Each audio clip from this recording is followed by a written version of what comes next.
This is the Merseyside Tramway Preservation Society. We're lucky that we've got all the trams working out at the moment that we've restored back to working order. This one, for example, £62,000 to restore back to working order, which we found as a fishing hut in Farndon and Wrexham, by the way. So spent an awful lot of time and effort and help, a lot of spade and wood work to do that. It's a lovely feeling once you know you picked something out of a farmer's field and you get it actually running. Wonderful feeling. And you see people getting on like today, enjoying it. So depending on what happens with Wirral Council, hopefully we're going to still be here in the next few years. We just don't know. But we put so much into it from a volunteer point of view, it would be such a shame getting up to what we've got now to be able to go. I mean, even this tram, when it was in service, never actually had air brakes on it. It was just the old big handbrake, you know, on this thing, winding it. But because we are crossing a public road, the rail inspector made a point that it has to have air brakes on it. So we've had to hide all the air brake system underneath the seats and everywhere. Although the tram, not technically speaking, had it in the first place, we've got to fit them just for the place to run. So. Well, it came over to run on a tramway down in Devon, Seaton Tramway, but the management changed so they wouldn't allow it to run there. So a friend of mine had brought it over and I asked him if we could have it here.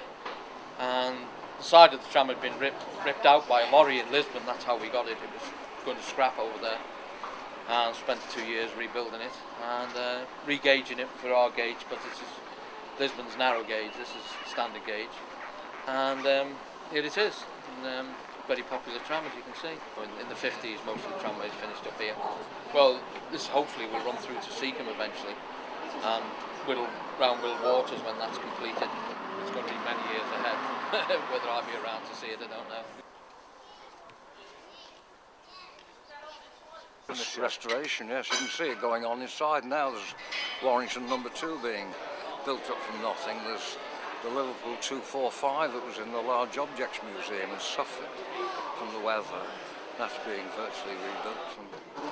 That's one reason we managed to persuade Wirral Council to do that. Because they were the first tram in Europe. Now they don't realise that. So with the regeneration of the area, we've persuaded them to run the tramway here as part of that, you know. So hopefully, whatever happens to the tramway in the future, well, hopefully they're going to be part of it. Things are looking a bit iffy at the moment. That's the trouble.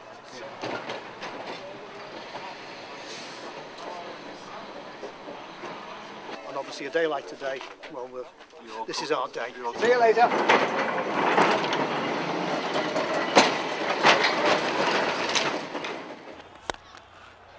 Now then, that is big.